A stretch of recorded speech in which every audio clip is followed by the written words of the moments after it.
What's up, everybody? Thank you so much for tuning in to another episode of PlusCast. Here on the Geekiverse, it's Disney Plus all the time on PlusCast. I'm Josiah Leroy. With me today, as always, the boogeyman, John Fick. Howdy. Hey, John. What's up? And our newest cast member, if you will. We've got Rashaun Anderson. Rashaun is also on Geeks Got Game. So he's diving headfirst into everything here at the Geekiverse. Yeah, Rashaun, how are you? I'm great. I'm great. I'm glad to be back. I told the viewers I'd be back. I told you guys I'd be back. We're talking Disney. I mean, let's get into it. The man made one appearance and now he's got a spot on every show. He kept his promise, everybody. He's we back. like it. Yes. It was a match made in heaven. We knew he was going to be a good fit, and he was willing. And, Rashaun, thanks so much for joining us here on PlusCast. Yes, thank you for having me. So real quick housekeeping. Typically, we have Amanda Woomer on the show. Amanda has moved on to other ventures. We wish her the best of luck in everything that she's doing. And, of course, we'll keep in touch. But that was also with a seat open, Rashaun coming in. It was perfect. So good luck to everything that you're doing in the future here, Amanda. On this episode of PlusCast, we've got some news to get to. We've got some fun dis or dat scenarios that we kind of introduced last episode. But first, we'll talk about what we're watching on Disney Plus. So what is on our watch list? John, what's been taking up your time with Disney Plus lately? So when I'm flipping on Disney Plus, I'm trying to sneak in a couple of episodes of Clone Wars because, as most people know, I'm so far behind. I struggled for a long time figuring out how I should watch the series. Should I cherry pick? Should I go in order? Should I watch chronologically? What should I do? So I had that debacle for a while. I finally just decided to just watch them in release order. I'm just going, episode by episode throughout the seasons. I just hit season 4. I'm going super, super slow. For some reason, it's tough for me to binge that show. Like, I'll throw one on, and I want to finish the arc that I'm in, but then once I finish that arc, I'm kind of burned out. I don't know what it is about that show. I enjoy it. It's really well done. But, yeah, it's not something I want to watch for a couple hours. It's more of like a 2 or 3 and done situation. So, as I can, catching up on that, and, in our current quarantine situation, always tossing on some MCU movies. I watched, what did I watch last night? Like, the MCU is like my go-to. Like, all right, I'm going to bed. I'm a little sleepy. TV's on. I want to be able to hear it, know what's going on. Like, I just throw in an MCU movie. Last night was just Iron Man 1. Toss on Iron Man 1. That was fun. And for Disney Plus, that's just about it. Just getting caught up on Clone Wars and watching that MCU. I agree with you regarding Clone Wars. I feel like when I was initially watching it, and it was only a few years ago for me, so for such a huge Star Wars fan, you're in the same boat, John. You're late to the party. I was late to the party. It was not something that I wanted to heavily binge. Maybe just in spurts. And I don't know what it is with that show, but maybe it's because they had those 3 or 4 episode mini arcs all the time, and it just made sense to do it that way. But either way, Rashaun, why don't we chat about what you've been watching on Disney Plus? I'm sure it'll intertwine with a little bit of what I've got going on as well. So Disney Plus is so funny. So anyone who knows me that'll end up watching this knows, like, this is my playground in terms of the media. This app is insane.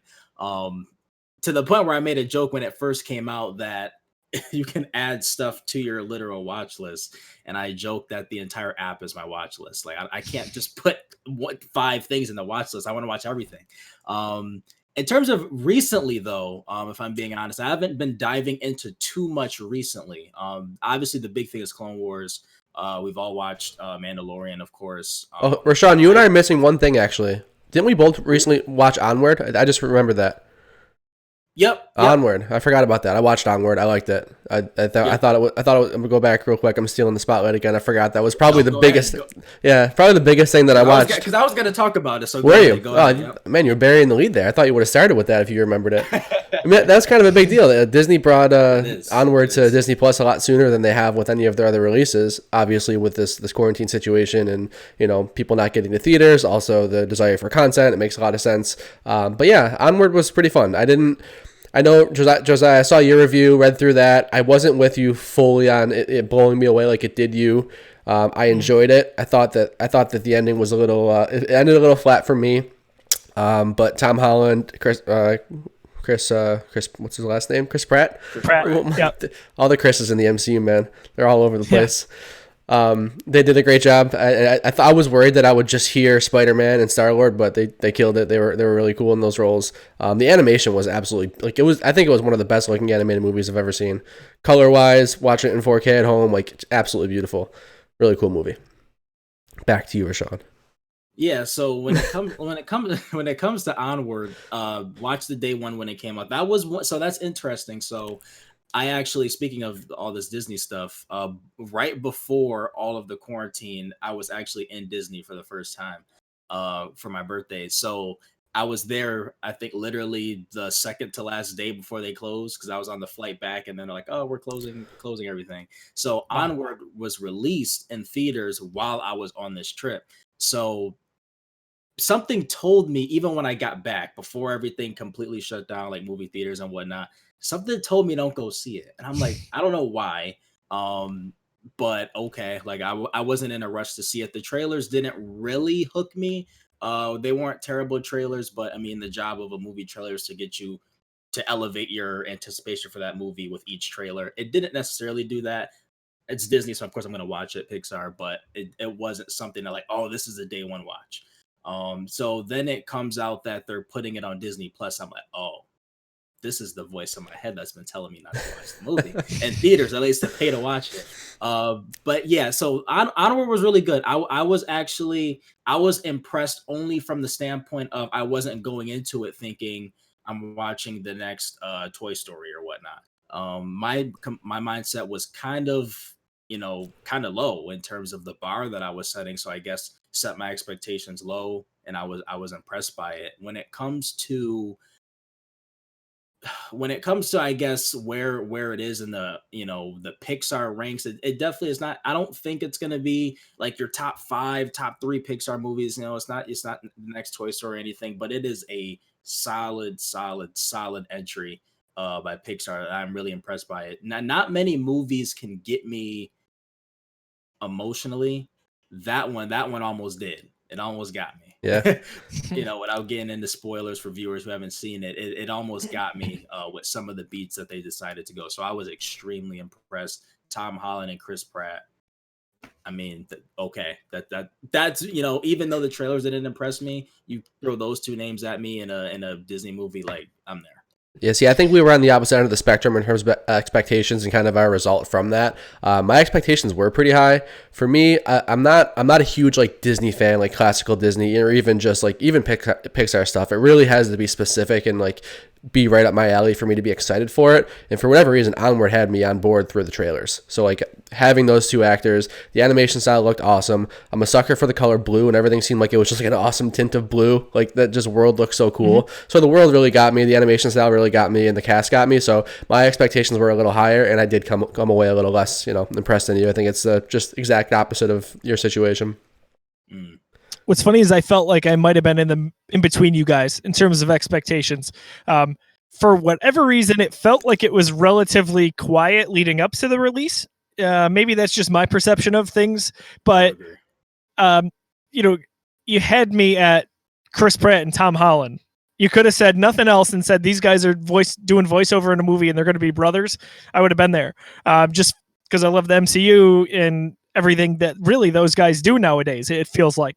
So I was maybe cautiously excited for it. We'll get into some more Pixar stuff a little bit towards the end of the show, if that gives away one of our dis or dat commentaries. Oh boy. But check out my review, because I think it sums up a lot of how I was feeling without going into spoilers, which of course right at thegeekiverse.com. I ranked it pretty high, scored it pretty high. Rashaun, I'm probably with you. I don't think it's going to be viewed as Toy Story, right? It's not going to be one of those higher upper echelon movies for Pixar that is just really legendary. There's a lot of factors there too. The box office run was cut short, kind of unprecedented that it goes to home video so quickly, let alone a service like Disney Plus, which is now becoming a little bit of the norm because of the situation we're in. But it just struck me on an emotional level that was, I would say few movies have from an animation standpoint. it was so beautiful to me, and I don't know what it was. I think Tom Holland's performance in particular really was, man, he found a way to grab the audience, at least from my perspective, and just he never let go.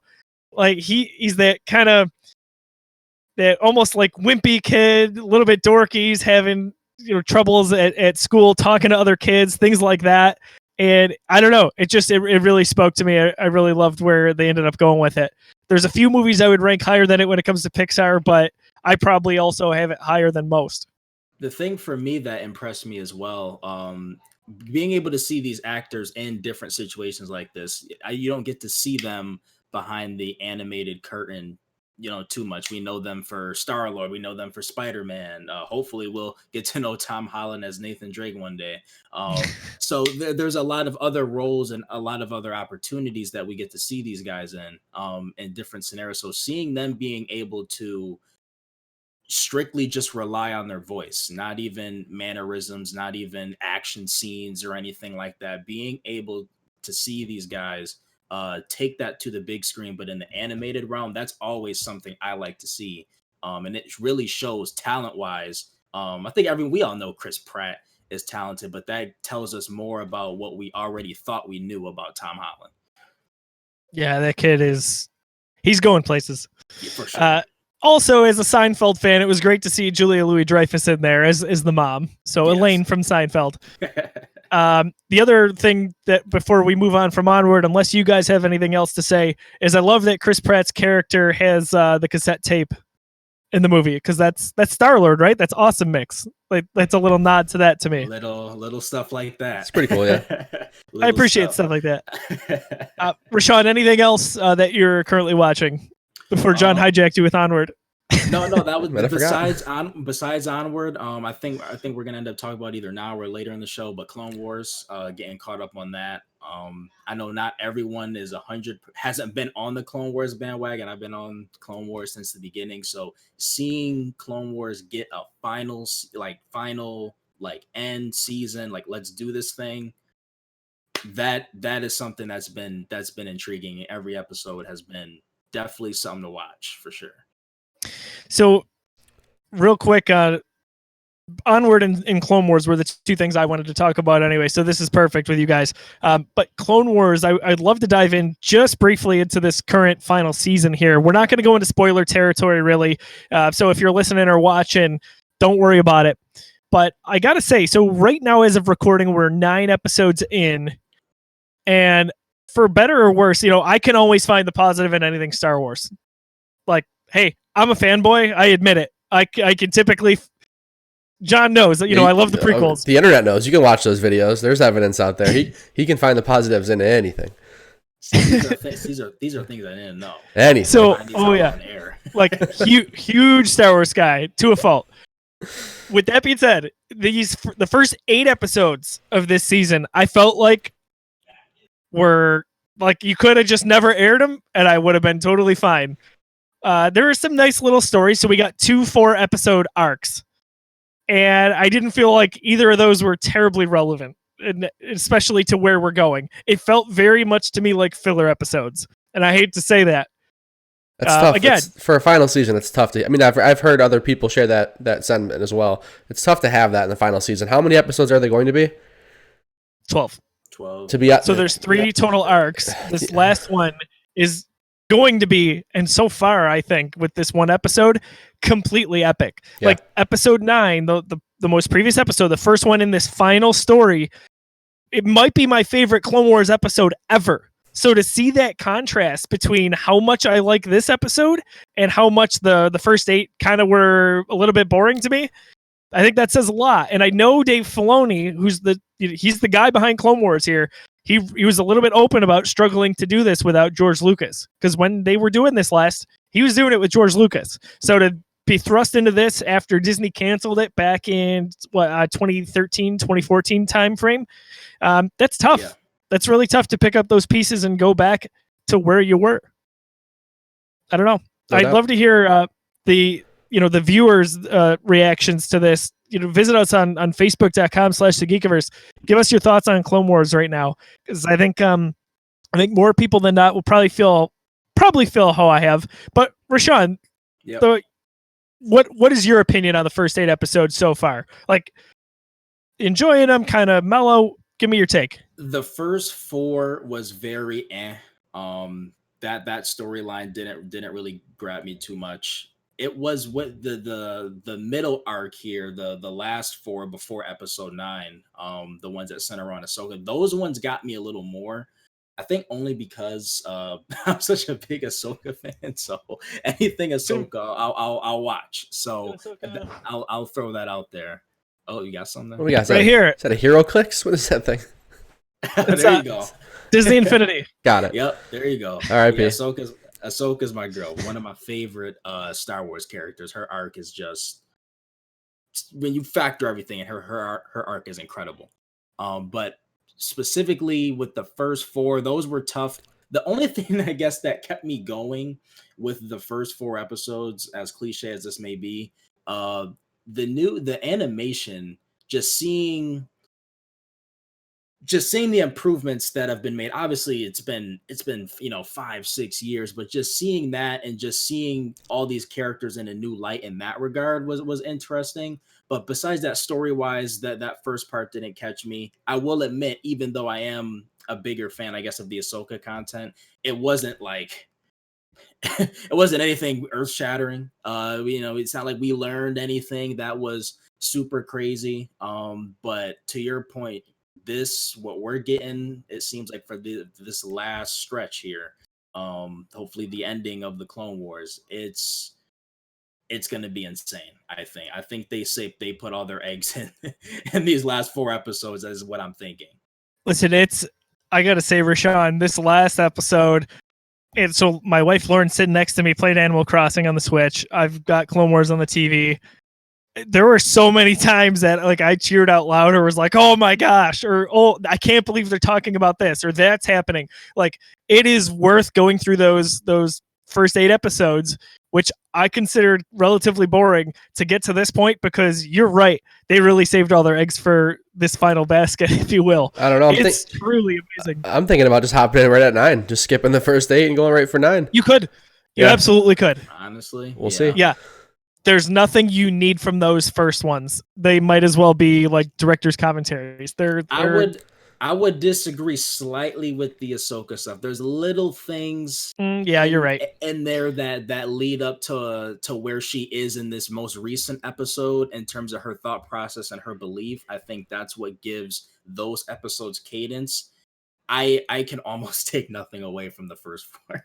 I see exactly what you're saying with the Ahsoka stuff. Yeah. I take it back. There's not nothing. There's definitely stuff that gives you her mindset. And especially if you like Ahsoka, like, hey, this is your time, right? Like, go enjoy her 4 episode arc there that she had. Yeah. So yeah, this is gonna be great stuff. I can't wait to see how it wraps up. Because again, before it just had an abrupt end, and that was it. We're gonna get a definitive proper finale now. Exactly. What is today? Today's Tuesday. I'm excited to get caught back up, probably by like 2023, somewhere around there. At my current pace. When they bring back the Clone Wars for season 8 somehow. I'll somehow be behind again. Yeah. So the series ends on May the 4th. The final episode is on Star Wars Day, a little bit bittersweet. It's no spoiler to say that this arc is happening as episode 3 is about to begin. So Revenge of the Sith. And I'm really excited. Too. That's an episode. Oh, I can't go too far, but yes, you start seeing that, and that's what's really starting to get me too. It's like they're weaving it in perfectly. Now you guys got me excited. I'm about to just go watch episode 9 after this. I don't even care about the rest of the seasons. Seriously, you really should. And I gotta say, it's in 4K now too. Just saying, it might get me to watch it. Episode 9 feels. I don't know if it was just me. It seems like you agree, but it feels different from the second the episode starts up. Whether you watch the first 8 of these episodes or if you watch the previous seasons, regardless, because the new season feels a little bit and looks obviously different from the previous seasons just due to obviously time. When it comes to you go from episode 8 to episode 9, the entire vibe is different. It's And a new level. And I can't explain necessarily the vibe that I got. It's just from the opening segment, you're in, without even knowing the episode count that you're on, you just know that, oh, something's about to go down. I don't know what's about to go down, but something is about to go down here. Dude, I've got goosebumps even just talking about this. So, Yeah. John, I may go watch it again after we're done here. It does start differently from every other Clone Wars episode, and it's such a beautiful throwback. This is not spoilery, but the Lucasfilm Limited, so the Lucasfilm Ltd logo flashes. That's such a throwback. Huh. And then the Star Wars and Clone Wars logo in the style of the crawl that we see on the big screen movies in the Skywalker saga is red. Super awesome, which tells you, hey, this is tying into Revenge of the Sith, because originally marketing for that was all red and all that. So there's some real like under the microscope stuff here that's not so subtle at the same time. All right, I'm in. Yeah, it's awesome. So we got them. I'm skipping seasons 4, 5, 6, and 4, 5, and 6. Just gonna watch YouTube recaps. Who cares? I mean, honestly, when it comes to Clone Wars, even though again, I'm the type of guy with any media. This is gaming. I'm the guy that'll tell you, man, watch it in order. Yeah, get it all in. Yeah, I'm that guy. But with Clone Wars, there's so much filler. There's so much filler. Yeah, and some of those are fun. Much. Yeah, and I've been going through and I've been noticing that some of the filler episodes are like the most fun I'm having with the series, but that's one out of every like 6 of those filler episodes that I end up enjoying. So for sure, I'm not sure if I'm actually going to do that, but there's like one big story beat that I don't know how it happened where I'd be lost. Obviously, it's not a spoiler because everyone knows what's going on in this current season. I don't know how Ahsoka gets estranged from the Jedi. I don't know why she decides to leave the Jedi. So I might just go find what episode arc that is, watch that, and then just hop into the new season. That's actually a good idea, actually. John, I might recommend it. Maybe this is an article I need to write. There's a few arcs that like you shouldn't miss. I would say. I've seen a couple of the ones that are on most people's lists in seasons 2 and 3 so far. I know there's like a couple of huge ones, but I'm sure there's a few more in 4, 5, and 6 that I'm missing. For me, it comes down to the end of season 5. Basically, maybe the last 4 episodes, if I remember correctly. That's where like the beginning of the end of Ahsoka's. That's where the split pretty much happens. There's some impactful stuff there that might change your outlook on Anakin a little bit too. Like Amanda would always say that. She's like, the Clone Wars can change a little bit of your mindset on episodes 2 and 3. Oh, it already has in the first 3 seasons I've watched. I mean, just getting more of that Anakin, like as actually a Jedi for a little while. That's huge context. So the Ahsoka thing really lends to part of Anakin's problem as well. And of course, we never see that in the big screen, but it's important to the character. The other thing I might say is the Darth Maul and Mandalore stuff. Around the time Darth Maul comes back, like there's probably 4 or 5 episodes there, and like Palpatine gets involved. It gets really epic really fast. That's like right where I am. Like that's like Darth Maul. Basically, they just made the phone call, the transmission that. Who's the other guy from Dathomir that they had be Count Dooku's Padawan, but he was actually a Night Sister in disguise, something like that. Whoever that dude is, they just found out that that's Darth Maul's brother, apparently, unless that's going to be another twist. Yes, I know you're talking about. I forgot his name, though. What is his name? Super weird. I don't know why that's not hitting me right now. Oh, Savage. Yeah, Savage. Yeah. Yes. Yep. Yeah, Savage. Yeah. So like I just ended there, and like Savage knows that Darth Maul's still out there, and that's where I'm at. So I'm sure if I go a couple more episodes, I'll get in some good Darth Maul stuff. Some of that stuff is so intense. Yeah. That Darth Maul stuff, dude. Like, hang on, wait a minute. Some of that Darth Maul stuff, dude. The storyline that he just referenced, that is arguably the best arc in Clone Wars. Just the if you're just talking sheer impact, sheer oh my god, Star Wars shock value stuff. And And even if I bring in, even though we know we're not necessarily talking about this, but even if I bring in another Star Wars show like Rebels, that Darth Maul arc you just mentioned, that's one of the best things that Filoni and the crew have ever done. Like All right. the best they've ever done. I won't skip that. Yeah, do not. It's so, it's funny because like you kind of imagine maybe a lot of the Clone Wars stuff geared towards kids. That arc right there is like, those are episodes, maybe certain parts you want to skip from the kids. Like it's dark and it's really intense. So cool. I'm with you, Rashaun. Filoni and crew, kudos to them on that. Hopefully that's where we're at as we get into these final 3 episodes. And I think we are. I think that's where we're going. Like I think when all is said and done, we'll be talking about all 3 of these arcs in kind of the same light. But when this is all over, we definitely need to spoiler cast this because I feel like there's a lot that we'll want to get out in the open that we'll want to talk about. So maybe after May 4th, we'll talk about this again. We'll get to the news here. That was a really, really good discussion, guys. What did I say pre-show, Rashaun? I always get off on these tangents on Star Wars. It's bad. It's tough not to. It's so tough. So 5 items on the list this week for news. First of all, we've got Disney Plus hitting a 50 million subscriber count. That's a lot of subscribers. So this happens just a few weeks back. Just kind of looking through. Obviously, it launched in November. 50 million subscribers. Guys, maybe if we want to start with John, did we see it getting to a number this fast? Where do we see it going in the next few months? Like Disney Plus, man, this is the place to be. Yeah, I think I would have definitely. Yeah. So what is Netflix at? Are they still holding strong around in the 60s? Last I heard. I'm not sure. I could be off on that, but that rings a bell that they've been around the 60 million mark for a little while. Someone correct me if I'm wrong, but I mean, yeah, I expect it for sure, especially the way they came out of the gate with all their partnerships, with that Verizon wireless partnership saying like, hey, if you have a cell phone and you have unlimited data, which all of our customers basically do, you get a free year.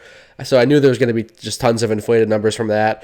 Plus the fact that it's so cheap, plus the fact that the back catalog, even if the original content's not there, which it really hasn't been for the most part in terms of just quantity. Quality, I think we would all say has been there, but quantity really hasn't. Even without that, I would have expected these numbers, and I think it's only going to grow. When was that reported? Was that before the quarantine started happening? No, this would have been April 8th. Okay. So right a few weeks after. For sure. So I could still see it picking up a couple mil because of this situation. We know that we're, going to be in place for a few weeks, if not months longer. So people need stuff to watch, man. Perfect for families. Exactly. Honestly, for a number of individuals. So in what we heard in the report here, first of all, if you didn't know, Disney Plus is now in the UK, Ireland, France, Germany, Italy, Spain, Austria, and Switzerland. And in a recent interview with Barron's, Disney's Bob Iger revealed that subscribers should expect to see more of the company's theatrical content releasing earlier on streaming as a result of the current global crisis, of course. So far, we've seen Disney release Frozen 2. That was really nice. Onward, as we talked about. And then Artemis Fowl is going to go straight to the service in just a few months' time. So this, we're seeing how things have changed a little bit under the quarantine. I got to imagine this changes things permanently moving forward. Maybe not super drastically, but now the option's there. Hey, if Disney wants to launch a movie, they can do it right on their streaming service and get it out to 50 million people just like that. Moving on to item number 2 here, Artemis Fowl. So we just mentioned it there. It's going to be going straight to Disney Plus. It was going to be going to theaters, of course. That was scheduled originally for this summer, but it's going to be going to the service on Friday, June 12th. Are either of you guys, based on the trailers for this, excited at all? I don't really have too much of a inkling to see it, but now that it's going to be coming to Disney Plus, I'm interested. John, why don't you answer first? No real inkling to watch this one. I didn't read the books, and have never been a fan of the franchise at all. Don't know much about it. The most interesting thing out of this is that it's coming straight to Disney Plus, and they're not even doing like that Trolls, that Trolls movie. They're trying to get people to do a $20 rental. So I mean, obviously coming to home video right away makes sense, but coming right to Disney Plus and skipping that, first of all, that market where you want to have people rent it for a higher price, maybe closer to a ticket price, or maybe even just allow it to be purchased first, like we saw with Frozen 2 and Onward. Very interesting to see them go straight to Disney Plus. So basically giving it to all these subscribers for free. That's the most interesting news for me. Don't really care about Artemis Fowl. Rashaun, give us your take on this. Yeah, I'm right with John.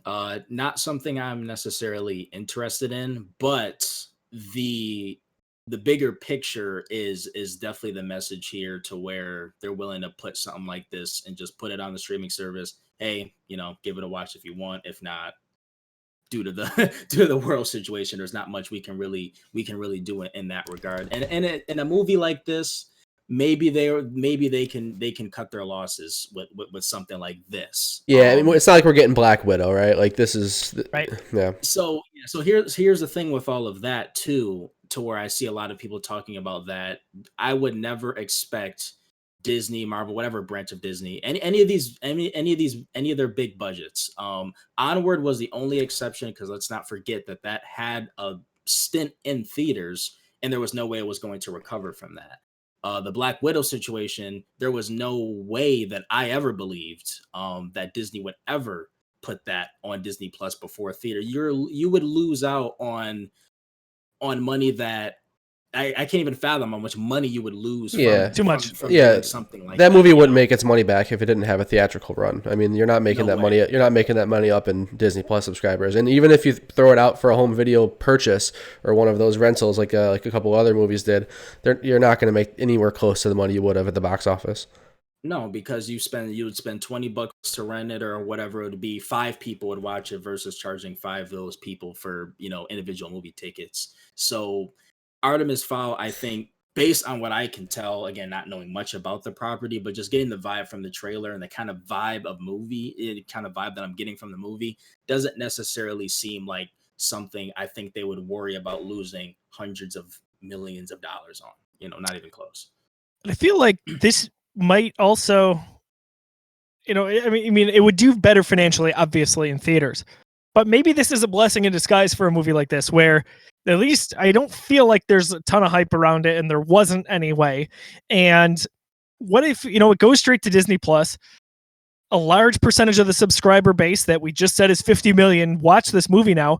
And what if they like it? Yeah. And that spawns new fans that wouldn't have seen it previously. And now they can go do a sequel and maybe make more money on it when all of this goes back to normal in a few years. I don't know. Maybe that's a silver lining to this, and that's just kind of out of left field, but that's a thought. Yeah, I think I agree. I don't think there's any way they'll make the same kind of money, but I think that there's a chance that they get more eyes on the movie. I think that's entirely possible. I think they absolutely will. Yeah. I mean, that's just speculation on my part, but again, just look at the numbers there. Why not? Because I probably wasn't going to see this in theaters unless I was going to review it for us. Yeah. But now it's going to be an option there in my living room for free for me, because I've already paid for Disney Plus for 3 years. So why not? Right. Yeah. Right. So news item number 3, this one I am actually really excited about. The Mandalorian is getting kind of a documentary series. So it's coming to Disney Plus, of course, on May 4th, Star Wars Day. It's going to be called Disney Gallery, The Mandalorian.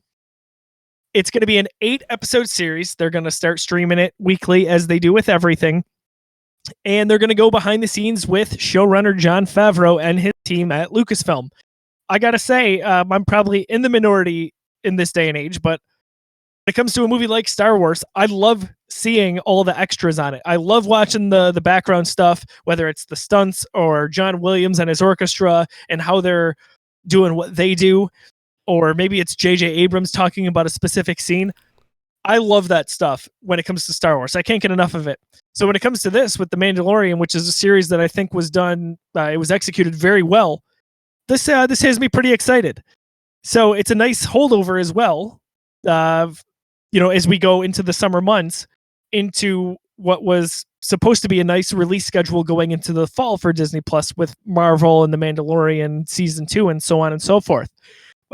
John, any interest at all in this? Yeah, no doubt. Series? Yeah, I'm super excited for this. This is like you said, out of left field. This is just Disney giving us a little treat. Didn't expect this. Nice little quarantine surprise for us. Like you said, Star Wars stuff. For some reason, I'm not a big behind the scenes guy. Not a big like extra features, that kind of stuff. But for whatever reason, Star Wars, that stuff does grab me too. And I don't know if it was Episode 7 bringing back this huge franchise and just kind of watching some of the stuff that JJ dealt with and like watching all that stuff before the movie even came out that got me hooked on it. But now I watch all that stuff. I consume all of that behind the scenes content. The documentary Ryan Johnson did making the Last Jedi was like one of my favorite documentaries ever. Oh, that was so it's good. So good. It's incredible. It's if you haven't watched it, absolutely watch that. It's on Disney Plus. You can pop that in. Very, very fun. Super excited for this. I mean, I'm almost as excited for this as I am as like a new season of a television show that I'm excited for, like that I'm into. This almost feels like more Mandalorian content for me. I mean, it is, but like, yeah, it's hitting me bigger than I thought it would. I'm super excited. Rashaun, what are your thoughts on this? So my thoughts are, I think I'm just about ready, I think. Okay. No, if you're listening to the podcast version of this, I'm sorry. Rashaun's got an awesome shirt on right now. Dude, hold that up one more time. Yeah, so that looks so cool. Courtesy of my Disney trip that I went on. I saw this and I'm like, come on, Mando shirt. That's awesome. I can't even remember the shop that it was in. Yeah, I can't even remember. Did you not bring your lightsaber? You come on to a Disney Plus podcast where we're talking Star Wars. You don't bring your lightsaber? Come on, man. It's right there. Inexcusable. You don't deserve it. You don't deserve it. But when it comes to this doc, I mean, like John said, man, this is more Mandalorian content, more behind the scenes, and the best part about it is that it's going to keep us busy until we get this new season of Mandalorian. So I'm all in for it. Even though I bleed Star Wars, like, you know, Star Wars is one of the few things that I say is literally in my bloodstream. The one piece of content I don't consume probably as much as I should is the behind the scenes stuff. In fairness, I don't do that for much things. I don't know why. There's really no rhyme or reason for it. But our current climate on Disney Plus, Mandalorian, Star Wars, I'm watching it. Yeah, I do for all the Star Wars home video releases. Like it's, I watch the movie first, of course, and then I dive into all the extra features. And I kind of miss, like, so when they used to do the DVDs, probably more like during the prequel time, they would load up on extra features. Like there were like, it wouldn't be crazy to say easily 10 hours worth minimum of behind the scenes footage when George Lucas was at the helm doing what he did. And that's kind of gone by the wayside because probably not a lot of people on average watch them. So they say, why are we putting all this effort into it? But John brought up a great point. Like that Ryan Johnson documentary is just gorgeous. Like if you enjoyed The Last Jedi, you will love that behind the scenes. If you didn't enjoy The Last Jedi, you will like watch this film, like absolutely watch this documentary. If you're one of the many people who don't like The Last Jedi, this will be a very interesting watch for you. He addresses a lot of the criticisms that he knows people will have with this film before it's even out. Like while he's making the film, he said stuff that speaks right to a lot of that hate. Hate's a strong word, but a lot of that criticism. So it's just super interesting to see his filter on it and to see him kind of just take that stance. It's like, they gave me the keys. I'm doing something different. It's very, very good. He's such an artist. Like John said, a lot of people obviously did not like that movie, but man, I feel like I understand even before that documentary where he was going with this movie. And I think he had such a deep understanding of Star Wars characters and the universe and the story that was going on that was kind of unprecedented, especially for a director, producer, or a writer walking into a movie like that in such a big saga. In terms of looking at extras on movies, like I always love looking at the Marvel stuff. Those actors always seem to have a really fun time behind the scenes. I love seeing them joke around and their passion towards things. And the last thing to note on this, I've really become a big Jon Favreau fan in recent years. I think, like the Chef Show. I enjoy watching the Chef Show just to see him interact with his friends in Hollywood. He seems like kind of a down to earth guy from that, and I don't even really care about cooking shows in general, but this one for some reason is one that I always gravitate towards. So to see Jon Favreau talk about The Mandalorian, we know he's a big Star Wars guy, and see that passion as he's gone through the series, sign me up. I think that's super exciting to me.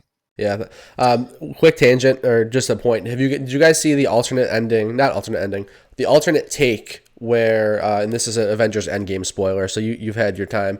But the alternate take for how Black Widow dies in Endgame, that's been it's been sitting there in Disney Plus for months, and for some reason, not many people knew about it or talked about it until it went viral on Twitter like 2 days ago or 3 days ago or something like that. Behind the scenes stuff and extras content that I did watch. Yeah, so I definitely didn't watch that when it first came out. I just watched it the other day, so that was super interesting. Did you guys both see that?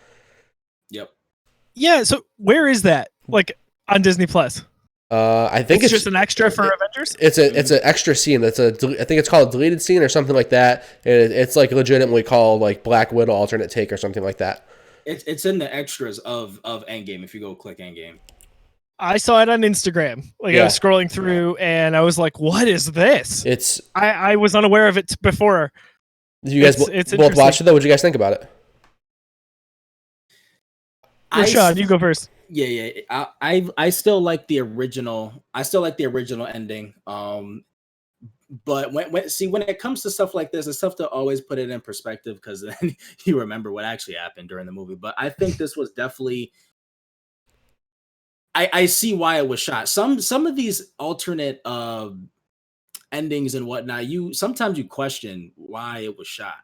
And I guess that proves to you why it didn't make it in the movie. This is one of those things where if it was in the movie, I don't think it wouldn't have taken away anything. Maybe it would have added something, but I'm still satisfied the way she went out already in the movie. But I mean, are we freely allowed to talk about this? Oh yeah. Out there in the open, seeing just her going out like that with a full scale, like just an attack. I mean, that's and seeing her having to react to the situation under those circumstances, drastically changed things. Obviously, the end result is the same, and at that point, it's even the same shot. What you prefer, yeah, exactly. Mm-hmm. And I think I'd still prefer just the struggle, externally and even internally that Black Widow and Black Widow had, or Hawkeye, yes, Hawkeye and Black Widow had in the actual movie itself. But again, Endgame and an extra battle scene. Basically, you can't. And that's one thing worth noting is that this doesn't fit in the movie. Obviously, that this wouldn't make sense in this deleted scene. Thanos and what was Nebula there too? Thanos and his goons were there on Vormir, like chasing down Black Widow and Hawkeye. So obviously, this wasn't just a deleted scene. This was like an alternate, like a different story path. They went a different way here. So I just think that the way that this was filmed and like her final moments were a lot crisper and a lot cooler. I didn't like the whole hanging off the ledge for 45 seconds in the conversation and like the double switch and like it was Hawkeye, then it was her, then it was Hawkeye, then it was her. Like, and again, not saying I didn't like it isn't probably the right way to say it, but seeing this, I like this better. It just felt cleaner. It felt more impactful. It was just quicker. I don't know. Maybe the pressure of having her being literally chased by Thanos and knowing that she only had one choice was just. I don't know. This just worked better for me. Obviously, it doesn't work in the film because it doesn't make any sense for the way the story ended up going. And for the record, I pulled it up. It's just in the extras. It's called Deleted Scene Vormir Battle. And there's also Deleted Scene Vormir Battle with director's commentary, which I haven't seen, which I'm going to watch right after this. Yeah, that's big. I got to be honest. I got to watch it again. This alternate take, if you will. Yeah. The way that the movie was, like the final version, I don't think they could have done it any more impactful from an emotional standpoint. I had no problem with it. I gotta say, it's probably the one scene every time I watch Endgame that I kind of get a little bit dreadful. And in Infinity War, I feel very much the same way when Gamora's up there. Like, it's just not good. Get goosebumps talking about this now. That's how you're supposed to feel. Like, this is an awful thing that's about to happen to a beloved character.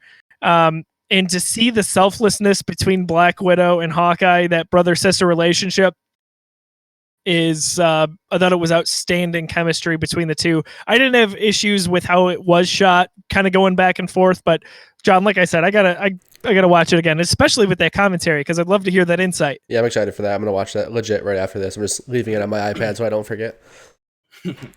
Let's see here. So, news item number 4. This one, this is pretty exciting. So I feel like it went a little bit under the radar, but regarding Rosario Dawson. So she had an interview. She was speaking with Variety, and they talked about Ahsoka and her role in The Mandalorian Season 2, which has not been announced. What Rosario Dawson says is, that's not yet confirmed, but when that happens, I will be very happy. I'm very excited for that to be confirmed at some point. She added that the casting would be a quote 1,001% because of the fans. Now I am going to go to Rashaun first on this one because you're an Ahsoka guy. So there's not really a lot to unpack there, but at the same time there is. That's crazy that she's saying I can't wait until that is confirmed. As news broke a few weeks prior to that was happening. So it sounds like a lock at this point, but tell me your thoughts on getting a live action Ahsoka played by Rosario Dawson. So this was before you and I had met, when the crux of this story came into play. But Rosario Dawson is also one of my favorite actresses, so this makes sense. This is something I am super excited for. There's not a single role I've ever seen her in where I thought she phoned it in, or I did not like the character that she portrayed. She's awesome. Now, in terms of, did I ever think of her playing Ahsoka prior? No, not necessarily. But it's one of those casting choices where if it does end up being true, which I'm under the assumption that it is, that I see the pairing and I'm like, oh yeah, this fits. She's gonna knock it out of the park if this ends up being true. And again, I'm operating under the assumption that I'm thinking it's gonna be true. So this is awesome for me. And being able to see Ahsoka come to the big screen finally, something I've been waiting for a while. I know something for sure that Dave Filoni has wanted since the beginning. He's been wanting this. If you've followed, his career and little interviews and tidbits here and there over the years, he's wanted this for a very long time. And as Star Wars fans, we knew it was gonna happen one day. I just didn't know when. And I did lose a little bit of hope at one point because the way the story went in our main trilogy of movies, it's like, well, where does she fit in? And Mando, this is something that, it is a TV series and that they can give a little more, whether it's screen time, development time or whatnot. But this makes sense. I wonder how she's going to be introduced, but it doesn't seem like it's a force, like we're just trying to throw a character in there. I think they're going to be able to make it work to where this does make logical sense. Now, again, how many scenes does she have? How many episodes is she going to be? Mando's right-hand man, we don't know. Woman, I guess, right-hand woman in that kid. Like we don't know any of that, of course, but strictly speaking on the casting, for me, this is amazing. I wouldn't have it any other way. I know some people wanted, her name is eluding me right now, the actual voice actor for Ahsoka to play. Ashley Eckstein. Yes, people wanted her. There's a few people that I did see that. I'm not opposed to that either, but again, I'm biased towards Rosario. For me, it's Rosario. Like she has voiced that fandom towards that character for a long time. It's always appeared in these fan art edits on social media, and it kind of almost reminds me like a little bit of when Ryan Reynolds was going to play Deadpool. Like there was a character that just seemed like a match made in heaven. The individual loved that fictional character, and it was just too good to almost be true. And I feel like you said, you brought up a great point, Dave Filoni, who is involved with The Mandalorian.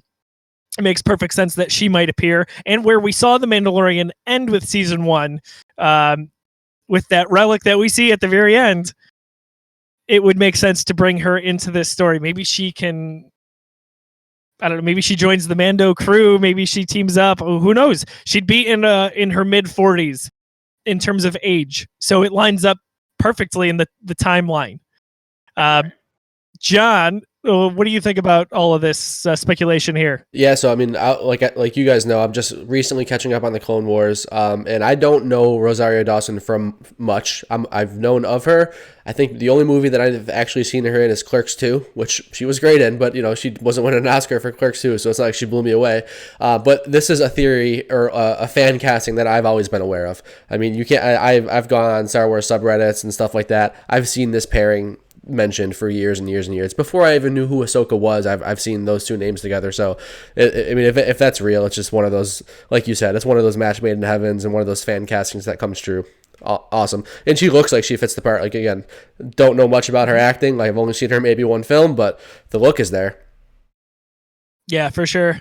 I think, I feel like this is all but a lock at this point, and who knows? Maybe this would have been officially announced by now if the quarantine situation was not happening. We never know how that affects the news cycle when it comes to production. But man, what's going to be interesting to see now with Mando season 2, with this ends up being true, is there was obviously not really any, besides obviously Baby Yoda, but there was no legitimate Force user doing, Jedi or Sith like things in the show. Seeing what they do with that is going to be very interesting to me.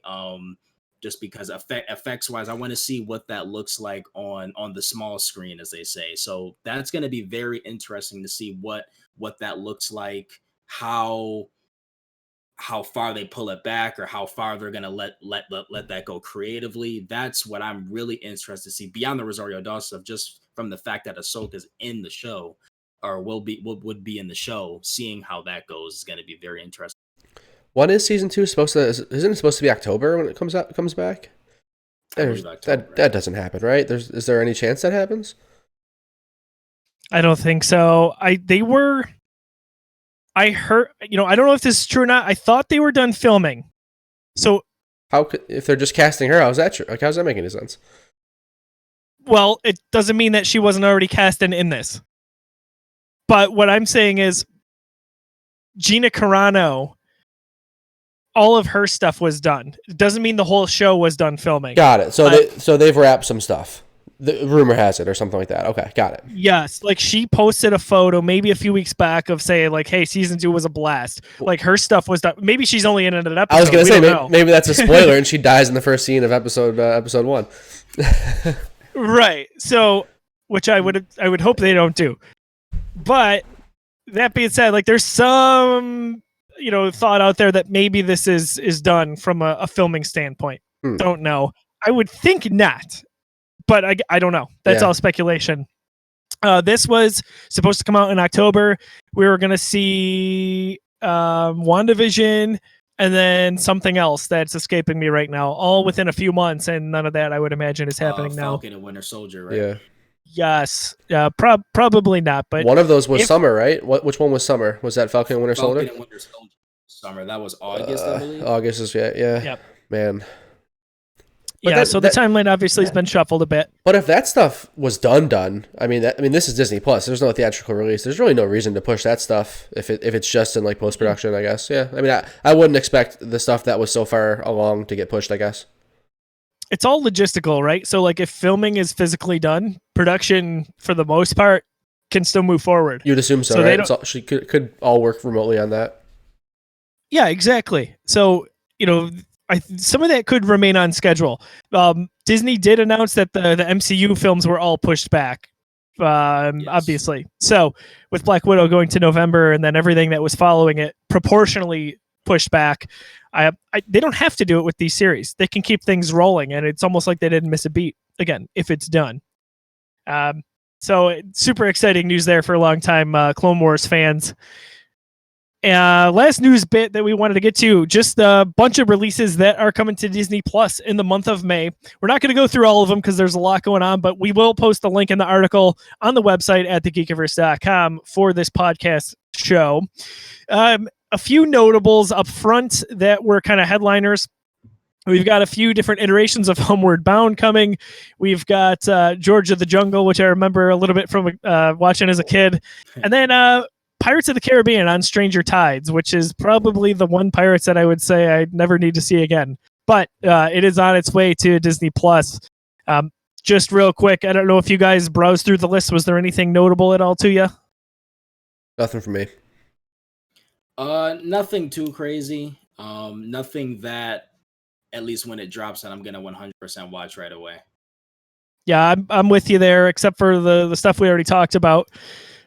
This one's kind of interesting too. Maleficent, Mistress of Evil. That one is coming on May 15th. That did relatively well at the box office, if I remember correctly, with Angelina Jolie the lead role there. So that's the news that we've got for this episode. We're gonna wrap things up here with just 3 different scenarios for this or that. So basically, what we introduced last show is I introduced a scenario, either this or that. You choose which one you like, and just we kind of talk about it. Some of it we've already kind of gone through in some way, shape, or form here. But first up on the list, I think I know where you guys are going with this. But Onward or Coco? Ooh, I'll go. I've got my opinion. Yeah, but John, you go. I think I go Coco. For me, I think Coco did everything I wanted Onward to do, but it also hit me on that emotional level. Coco was beautiful, man. Like the colors and that, like I mentioned, I love the colors in Onward. Like Coco crushes that. Man, that movie is so good. Sometimes I forget that was such a big experience for me. I loved that movie when I first saw it. Man, yeah, Coco all the way. Yeah. Rashaun. So you pose a question, and I think if you have some kind of, but it's actually like not even a close discussion for me. It's Coco. Yeah. Now, the thing I guess that I'm thinking of when I think of these movies in the same sentence is 2 movies that definitely made me emotional just based on different events that took place. But, I don't care to say this on live camera. I've said this enough in person. Coco is, out of all the entertainment medium I've watched, whether or not, Coco is the only piece of entertainment that has ever made me even remotely shed a tear. What? That movie has my heart. That is definitely top tier Pixar for me. That movie holds a special place in my heart for sure. So Coco definitely over Onward. Just everything about it is the only movie that's made you shed a tear. Dude, I cried during The Crawl in episode 7 when I saw it for the first time. You would think I would have cried dude, during that. Oh my god. No. I am so easy. I cry for I cry in sporting events, dude. Derek Jeter's final game as a Yankee. I was absolutely bawling my dude. I'm so easy. I'm so easy. You heard it here, folks. Disruptoid is easy, dude. So it's actually insane. Like, especially for like properties that I'm so invested in. Infinity War, Endgame, like multiple times in those films. When Cap picks up that hammer, dude. Oh my god, I was done. Couldn't even see the movie. Didn't even know what was going on. I choked up big time when Thor touched down in Wakanda. It was so exhilarating, man. That's my moment of Infinity War. But Rashaun, it is saying a lot for what it's worth that's the only one. Well, see, for me, when it comes to those, so I'm definitely more of a yeller. Gaming, movies, I'm more of the oh my god, like that. I'm that guy.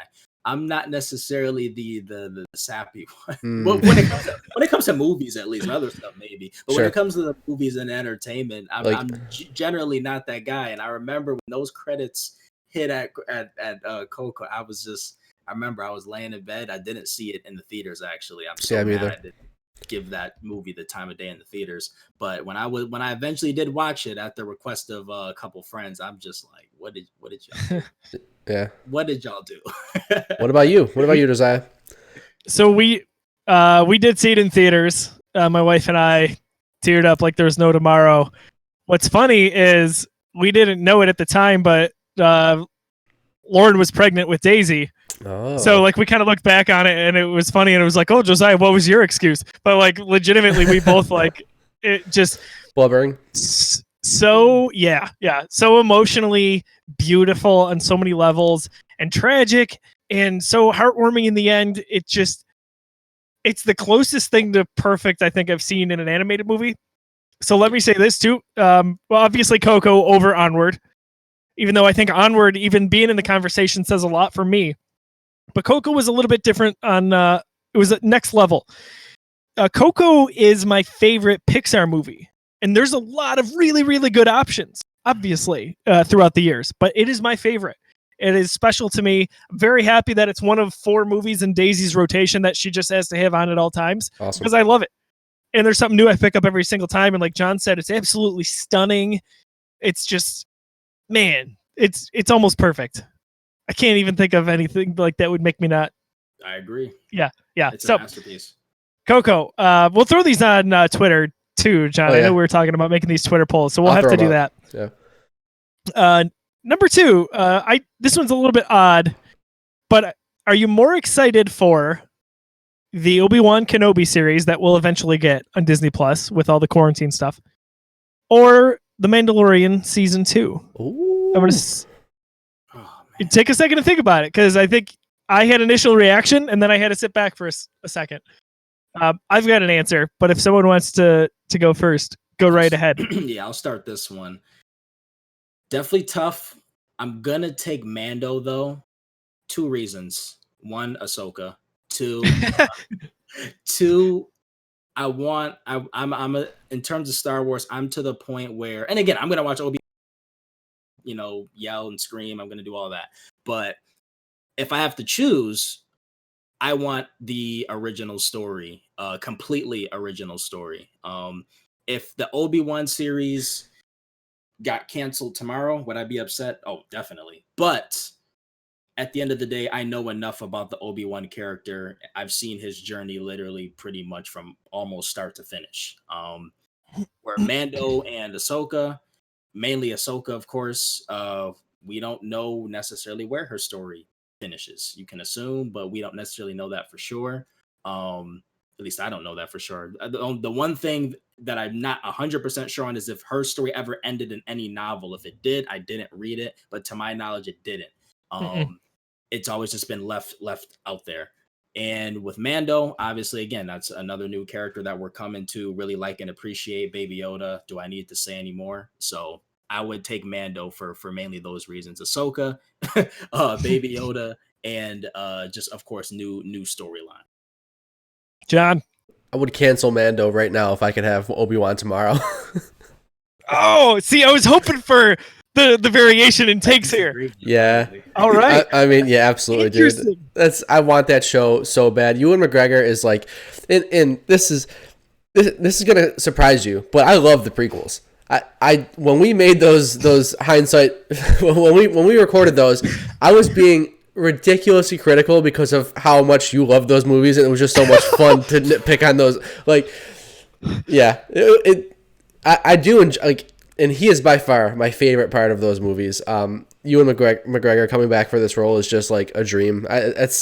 I'm so excited to see this series. And again, as much as I really do enjoy Mando, this is the content that I want. This is what I got my hopes up for when it came to Disney Plus, is that we'd see more of these, like, these star-studded or these really important tangible storylines that, like, are, and maybe even not even missing, just more of the big stuff, And I know we'll probably get there eventually with Mando. Obviously, we've already gotten some of that stuff, whether it's like some small storylines or some casting stuff like that. But yeah, this is the big show for me.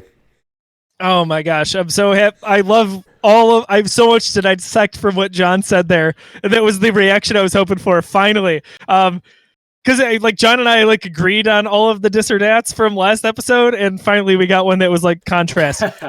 So, man, I obviously I'm very, very excited for Kenobi. Did you guys see the video from last year when Ewan McGregor walks out on stage with Kathleen Kennedy? I watch that like once a week. that's one of those.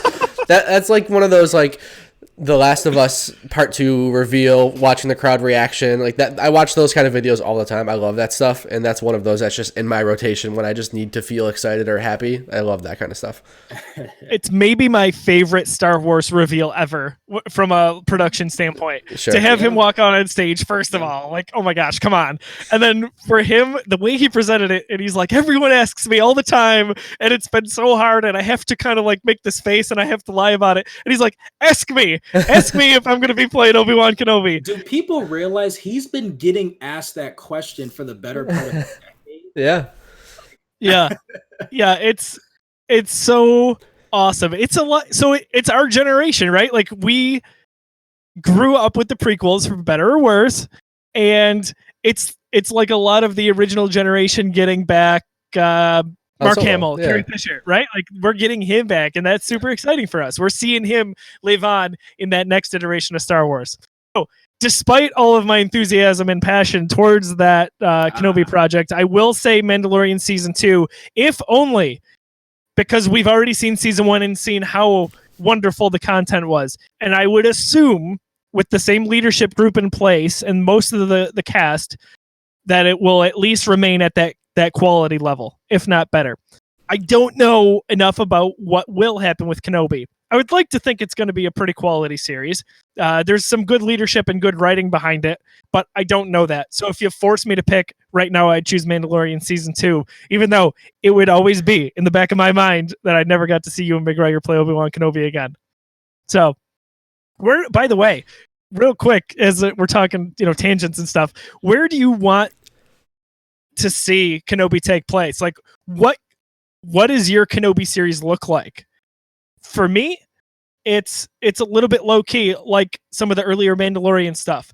It's more of his day-to-day life. Maybe it's him trying to figure out stuff on Tatooine, and maybe he's got to travel to different planets from time to time. But it's, what does Kenobi's life look like now that he is kind of, in a way, quarantined, right? Like he's got to stay underground. What does that look like for you guys? Whoever wants to go first on this. I'll let John go first for this one. Yeah, I'm with you. That's where I think that makes the most sense. I mean, like Rashaun already said, we got a lot of Obi-Wan. I mean, especially with the Clone Wars, like we know a lot about that character. We've seen most of his arc.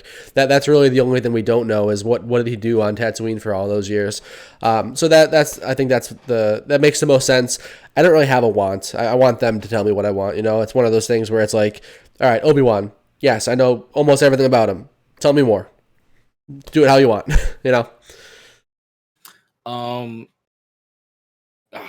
See, this is where I get conflicted with Obi-Wan. So John and I have talked about this in the past. You haven't heard my thoughts on this. It is extremely hard for me to envision where they want to go with the Obi-Wan series, and it's hard for me to envision the question where I would want it to go based on where we are with the Star Wars canon. If you are familiar,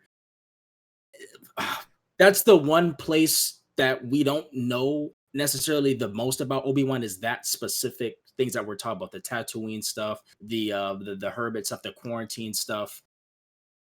With that being said, with that pre-existing knowledge, can you tell? I'm sure you can, but will they be able, can you, if it's taking place during that time period, which it would kind of almost have to, I would assume, what story do you tell?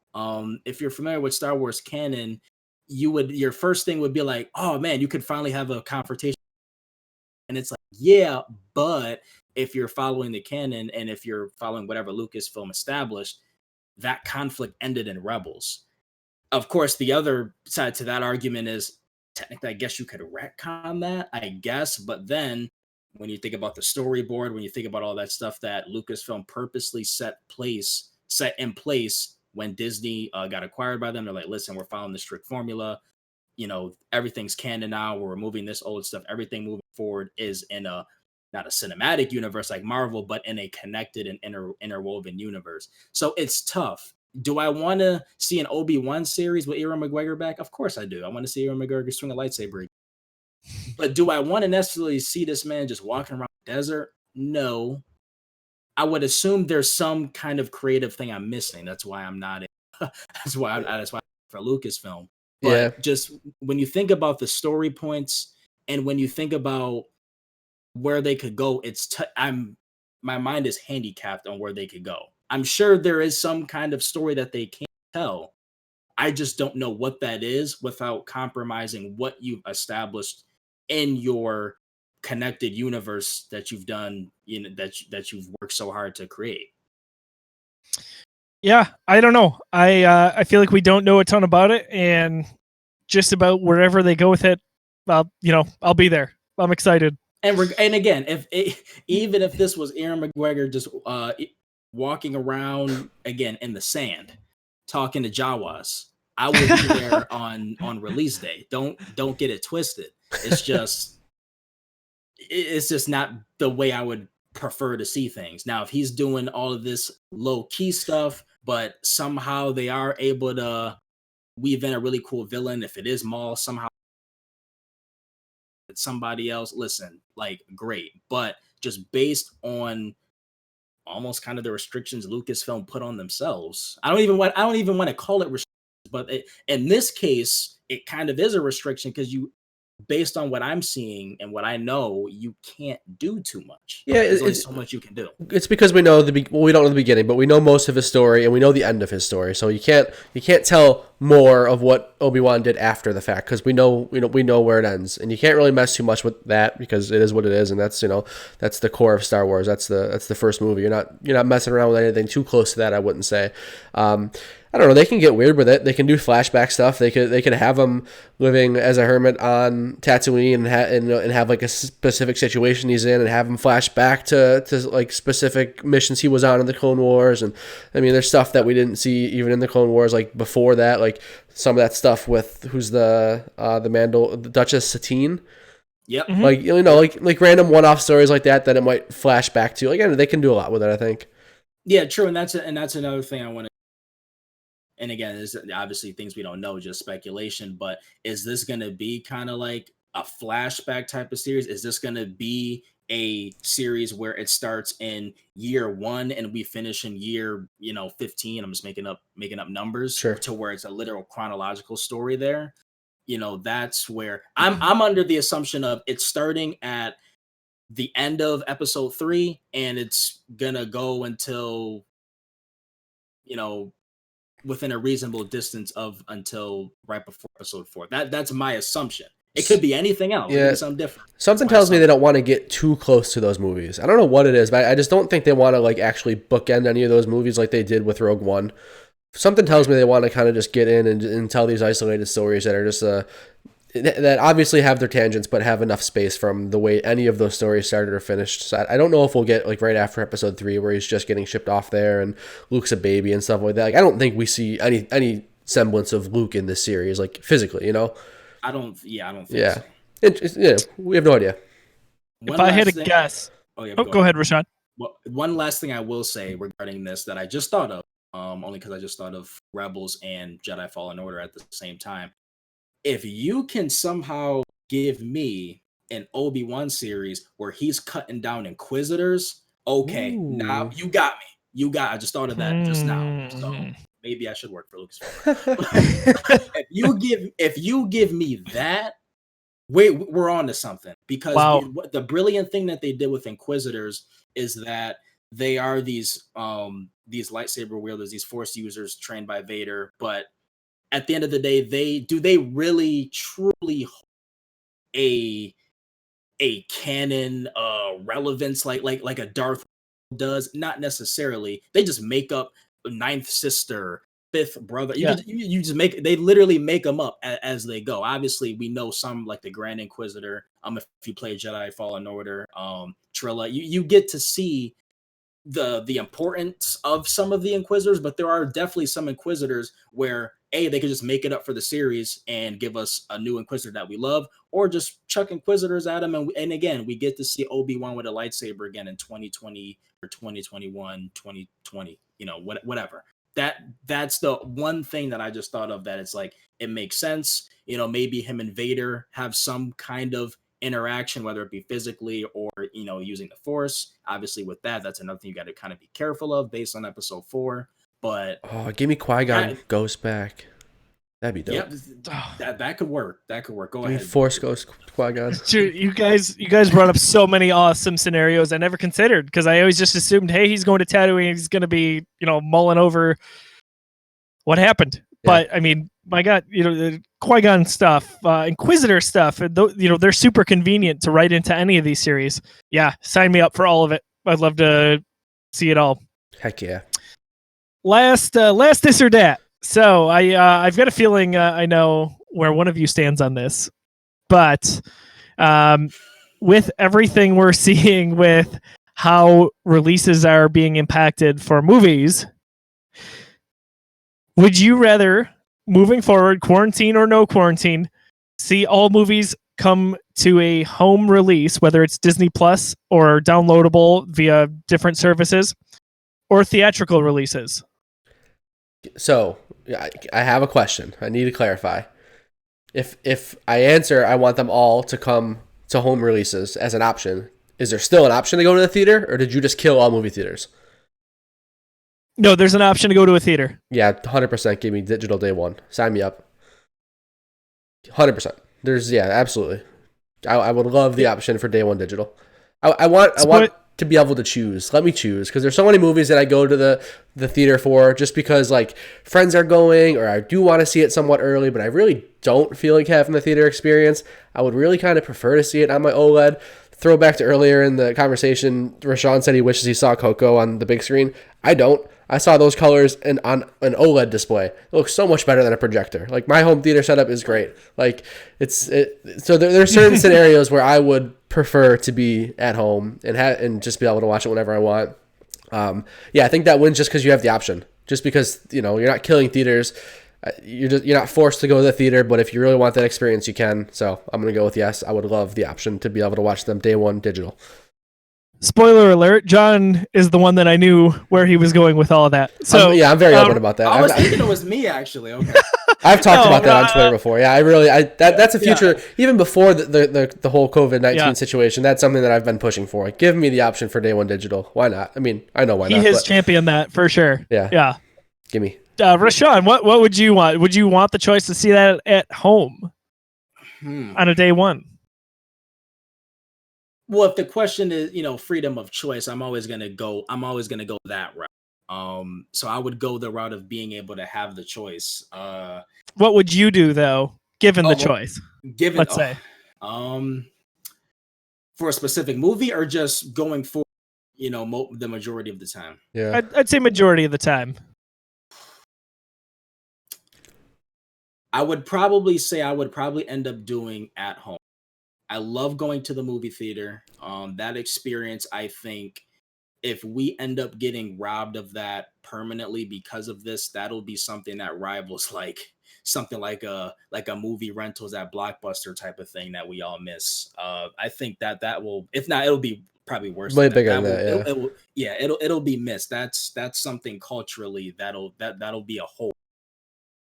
And I think probably by me choosing this option, quicker, in the short term, would probably kill the movie theaters. Actually, no doubt. A lot of people would end up choosing that route. But with all that being said, being able to do stuff from the comfort of your own home, man, it's just where things are going. Like John talked about, if we're talking about our equipment and whatnot, again, if you got an OLED, if you got a 4K, if you got obviously if you surround sound system, whatever the case may be, being able to do that just from you pressing a button at home, it's tough to pass up for a lot of people. And for, do I want to see X movie, but do you feel like really driving to the theater? Do you gotta coordinate with people to go? This is just, hey, you plop it on, you spend your $20, and that's it. It's tough to argue with the easy option. I think what makes it tough to because you really do have to filter into that conversation that if you are picking, yes, I want day one digital, you are killing movie theaters. You have just put the nail in the coffin. So that's kind of something that you really have to weigh when you answer this question. Okay, we're gonna bring this into the fold here. Day one digital is now an option. Movie theaters are not going to last very long if that's the situation. I still answer the same. I see a world where that happens eventually anyways, so I kind of just want to speed it up. I don't think movie theaters will be gone forever. I think there'll be a boutique type situation where they'll be more expensive and they'll offer a lot more stuff. Like, you'll see more theaters offer alcohol and like dinners and better food and stuff like that, better accommodations, and it'll be more of a bigger night out, and you'll have a more of a reason to go to the theater. There'll be a lot less of them. It'll be a different situation. How does that affect Hollywood, box office, stuff like that? You're asking the wrong guy. I have no idea how that would affect it, but I still answer, I want day one digital. So I guess if, that is an important caveat. If this kills the theater, I would say, nope, let's hold off on day one digital, because for whatever reason, I've really come to enjoy the theater experience. I think especially since the Geekiverse has been a thing, I've really enjoyed going with other Geekiverse people. My family is always super into whatever movie is coming out now. Granted, it's expensive to go to the movies. It's not cheap. And I don't know what it is. It's kind of an event. Like we love going. So for me, I would say, I love that theater experience. On the flip side of that, I'm with John, where I think my theater setup is better in terms of quality. Like, going to a projector, there's a clear step down from what I'm able to do at home, and that's kind of amazing. Right? Like, you're spending all this money to go, and that's just how it is. The other thing too, I guess, is maybe in the middle, there's movies like Onward, where I may have paid to see it at home day one if it wasn't going to be on Disney Plus. But then I think about a movie like maybe a Black Widow or Star Wars, and that's something I've got to see in a theater. Yeah, there's something about that that's super exciting to me. And I think that'll always exist, which is why I'm not hesitant to answer the way I did. I think you'll always have some theaters, and I think you'll always have your Marvel movie or your big blockbuster, and that will always be an event. Because I'm with you. I love going to the theater, too. I love the experience. I'm a big fan of that. I just don't do it enough. And it has to do with the fact that, like, coordination. Like, I love going to the movies alone, but even that requires coordination because I gotta tell my fiance that I'm not gonna be home for dinner. Like, you gotta cook, you figure it out. Like, there's always some kind of like, all right, I gotta be away from something for 2.5 hours. So that it just doesn't happen enough. And as much as I love that experience, I'd be able to sacrifice the casual movie going outings for easier access to new movies in home.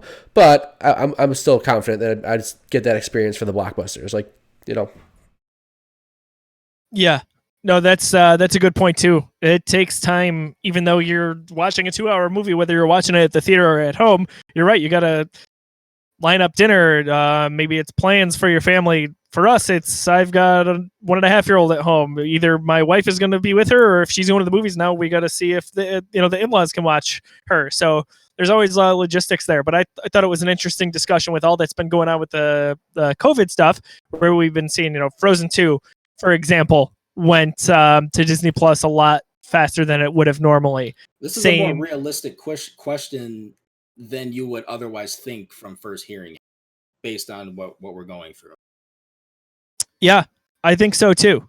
I think it's a discussion that is not being had enough. I know John's talked about it and championed it for a while, but it's something I'd love to see a little bit more.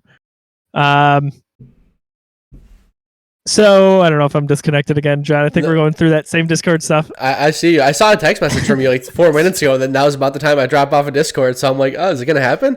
No, you're good. Maybe wrap it up, just get it in there. But no, you're good. Yeah. I don't know what it is, man. Whatever time frame we're around. We're going to make it this time. We're going to make it. I'm going to avoid the snap or the clap, I guess it is. So we'll wrap up this episode of PlusCast. Lots of great discussion today. We'll get those dis or dat polls up on Twitter to see the community reaction. But John, we'll start with you. Where can we find you on social media, and what is going on at the Geekiverse for you? We are at Disruptoid on all socials. Geekiverse has been fun lately. We're recording a lot more from home now. We got the setup figured out. We're kind of plug and play, so we can do some more stuff quickly. We'll be doing Geeks Got Game possibly a little bit more often now. I know we've kicked around the idea and have probably solidified the idea that we're going to be doing bi-weekly instead of once a month now for Geeks Got Game. So you can expect new episodes of that once every 2 weeks rather than once a month. Makes a little bit more sense because every time we seem to do those, it was always a little bit difficult to get coordinated and get everybody together. And by the time you do, there's just so much news to go through, and it feels like some of that stuff at the top of the list is maybe a little bit old news. So bi-weekly for Geeks Got Game starting soon. That's going to be fun. Rashaun on PlusCast is going to be a lot of fun because sure, it's a Disney Plus show, but this is just like a Disney show now, and I'm kind of all about it. This is great. when you add me, yeah. It's great discussion. So that's what I'm up to. Awesome. Yeah, couldn't agree more with adding Rashaun to the show here. Rashaun, where can people find you on social media? You can find me on Twitter, YoungKing_0. Find me talking about all of the stuff that we talk about on this show, just in text format. Absolutely. So I am at Josiah D. Leroy. As John mentioned, lots going on at the Geekiverse right now. We're almost into the month of May, so next week you can expect a little bit of a preview video from us. we've got some really exciting announcements. Our 6th anniversary is coming up in the middle of May. We've got a bunch of new shows that we are adding to the Geekiverse podcast and YouTube lineup. It was already going nice and strong here for the last few months with what we've been doing for content, but we're essentially going to almost double what we're going to be doing. So stay tuned for that. There's no better time to get involved with the Geekiverse community. You can go to facebook.com/the Geekiverse to get in the conversation. Follow us on Twitter and Instagram. And as always, we are ready to converse with you. Thank you so much for checking out this episode of PlusCast on YouTube and wherever you download podcasts. For Rashaun and John, I'm Josiah. We'll see you next month.